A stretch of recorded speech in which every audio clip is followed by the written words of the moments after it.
1 drop of blood, 200 tests, no needles, no pain. The promise landed like a miracle in a world that wanted faster answers and simpler care. It was short, elegant, and impossible to ignore.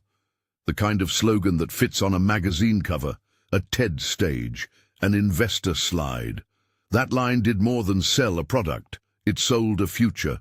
It sold belief.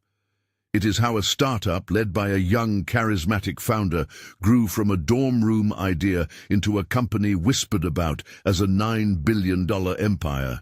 It is also how an entire industry was forced to ask a blunt question. What happens when a story is better rehearsed than the science behind it? Picture a 19-year-old practicing a pitch in front of a mirror, obsessing over posture and cadence. The founder perfected a persona. Black turtlenecks became a uniform, a deliberate deepening of voice, a performance. An atmosphere of visionary certainty cultivated to match the rhetoric. That person did not simply sell a product, she sold a myth. Investors bought into the myth with an intensity usually reserved for novel technologies that genuinely alter the course of medicine. The narrative, small blood, broad testing, painless diagnostics, was irresistible. Power followed the narrative, magazine profiles, celebrity endorsements, and a boardroom populated by household names and statesmen. The valuation that rose on paper reached roughly $9 billion.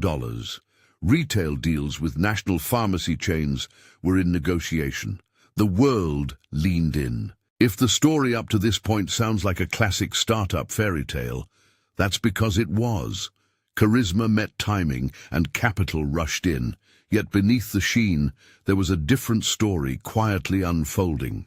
The machine at the center of the narrative, called Edison in the company's own materials, could not in fact produce the reliable, scalable, all-in-one testing that had been promised. At times it delivered results that were inconsistent or plainly wrong. In some cases, only a single test on a cartridge would work while dozens of others failed. At other times, the device simply did not function. The crucial distinction here is not one of marketing spin. It is one of harm. These were medical tests, and they were being treated like a theatrical prop. How did a company whose core technology did not match its claims sustain investment, laboratories, and retail partnerships for so long? The answer lies in a catalogue of tactics that together formed a pattern of deception. Demos were staged, results selected, scripts followed, controls omitted. Behind the glass walls of sleek conference rooms, conventional lab equipment and off-the-shelf machines were quietly doing the work that Edison could not. Company insiders referred to a two-lab system, one lab that employed conventional diagnostics and another where the company ran its own devices and manipulated data to make the technology look better. Data was massaged, numbers were hand-picked for presentations. When employees raised concerns, the response was not curiosity, but containment, NDAs, coercive legal threats, and a security-first culture that treated dissent as a breach rather than as a possible safeguard. The intimidation was not abstract. Employees described biometric scanners, sealed meeting rooms, and a management style that prioritized secrecy over transparency.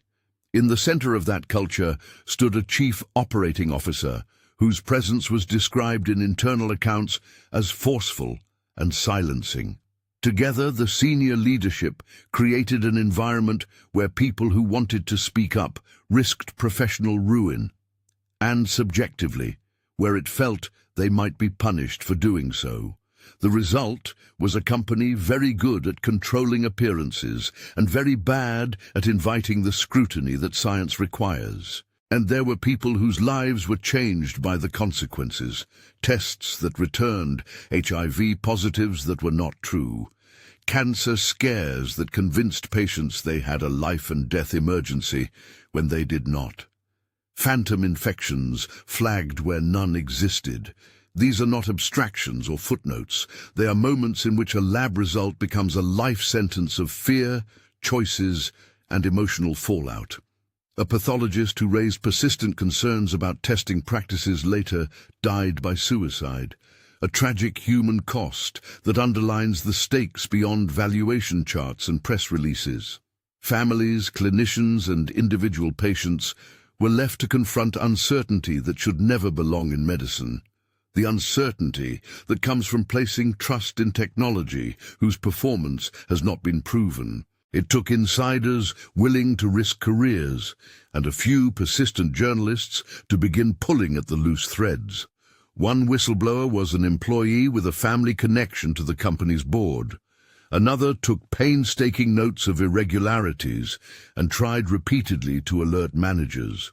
They met with a journalist in parking garages, passed along documents, and described scenes of internal manipulation and fear. A reporter, whose name appears in some records with inconsistent spelling and is labeled in those files as indefinido, began to verify memos, interview former employees, and cross-check claims against public filings. Investigative reporting forced a public re-evaluation of what had been accepted as fact. Regulators followed. Inspections of clinical operations revealed conditions and processes that failed to meet required standards. One federal agency found enough problems to order the closure of a laboratory and to require a massive corrective action. The voiding of all test results from a substantial period, years' worth of diagnostics that clinicians and patients had relied upon. The ripple effects were enormous. Doctors instructed to disregard lab reports, patients summoned for retesting under conventional laboratories, retail partners distancing themselves from a product they no longer trusted. Financial and legal reckoning came next. The company reached a settlement with financial regulators, which alleged misrepresentations to investors and sought penalties and bans from senior leadership. Subsequently, criminal charges were brought in separate proceedings. Trials unfolded in public courtrooms, and juries returned guilty verdicts on counts related to investor fraud. Sentences followed convictions. The picture that had once been one of unbridled promise settled into a more sober narrative. A rapid ascent followed by a regulatory, journalistic and legal unspooling of claims that had carried enormous human and financial weight. Yet the anatomy of the fall matters for more than just assigning blame. It exposes systemic vulnerabilities. The board that lent credibility to the company included prominent figures, some with little technical background in diagnostics. Their presence and the sheen of prestige it conferred helped silence skepticism. Investors, swept up in the allure of an elegant solution to a costly problem, often prioritized market promises over scientific validation. Media outlets, captivated by a neat story about youthful genius and visionary disruption, amplified a narrative that deserved closer, sustained scrutiny. None of these failures occurred in isolation. They were part of an ecosystem that rewarded stories and charisma, sometimes at the expense of rigorous evidence. There is an irony here that deserves emphasis. The most persuasive elements of the company's pitch were its theater, polished presentations, confident predictions, and a founder who had cultivated the look and language of an inventor. That theater masked an absence of reproducible science. When demonstrations require choreography to succeed, the demonstrations themselves have become the product, not the underlying technology. Investors and partners who mistook the performance for proof paid dearly. The whistleblowers who emerged did not seek glory. They sought integrity. One came from a family with institutional ties to the company's leadership, and by doing what she did, faced intense personal and professional costs. Another, in an internal lab role, spent late nights compiling spreadsheets and memos, documenting what seemed like routine cover-ups. Their decision to speak with a journalist took courage. It also provided a critical public service. The reporting that followed did not merely expose one company's failures, it forced institutions to ask whether processes for vetting, auditing, and regulating new medical technologies are adequate. The regulatory response highlighted gaps and strengths both. Inspectors found operational failures severe enough to justify shutting down lab operations and voiding results. Those actions protected future patients and reasserted the principle that diagnostic testing must meet strict standards of accuracy and validation. At the same time, there were uncomfortable questions about how such systems allowed problematic practices to persist long enough to affect thousands of patients and billions of dollars. Public reaction was complex. Some wanted the story to be a parable about singular villainy. Others saw it as a cautionary tale about a system that promotes charismatic founders without demanding proof. Legal outcomes provided one form of closure: leadership held to account in court, fines levied, and bans imposed. But legal remedies do not erase the personal trauma of those who received false results, nor do they fully repair the trust lost between the public and the institutions that were part of the company's rise.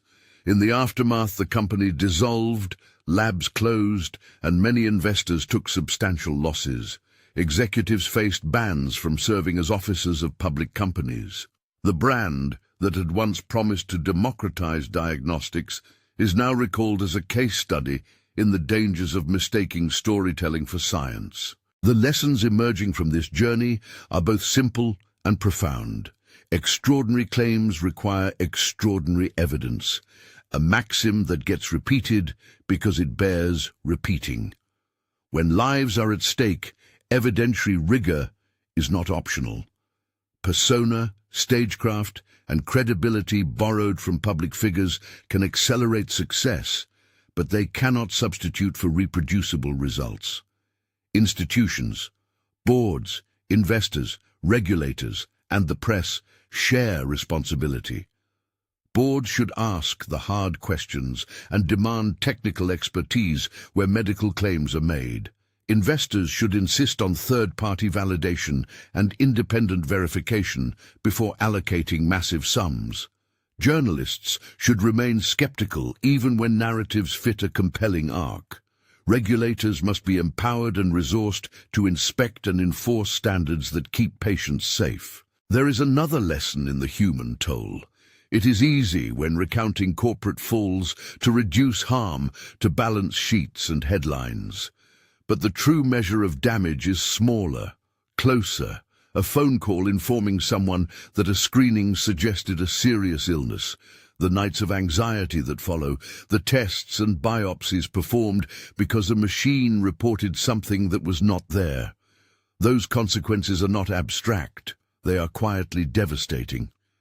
The suicide of the pathologist who tried to sound alarms is a stark reminder that organizational culture can crush the very people trying to keep it honest. Still, the arc remains remarkable, not because the company succeeded in altering medicine, but because it illustrated with unnerving clarity how modern systems can be seduced by a story. A single phrase, one drop of blood, captured the imagination of patients, investors, and the media. It became a motif that recurs through the rise and fall, a symbol of promise, and then a reminder of fragility. In the end, the phrase stands as a metaphor for trust itself, small, easily elided, and yet weighty in consequence.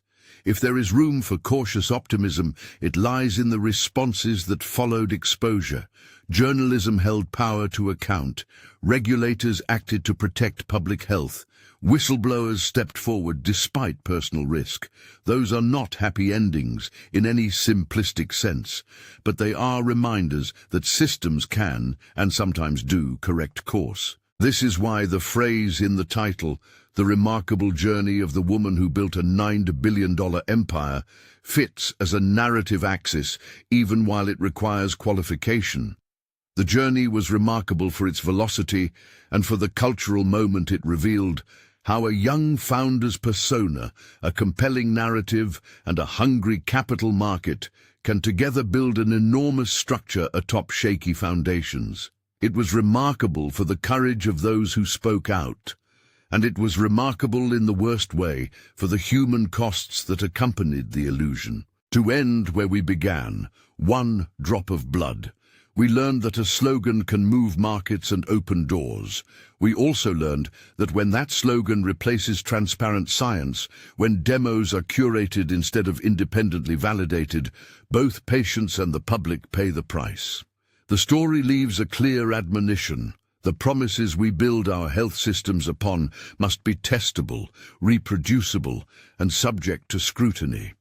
Charisma can open an audience's ears, but evidence must earn their trust. If this kind of investigative deep dive speaks to you, consider subscribing for more episodes that examine the intersection of technology, finance, and public welfare.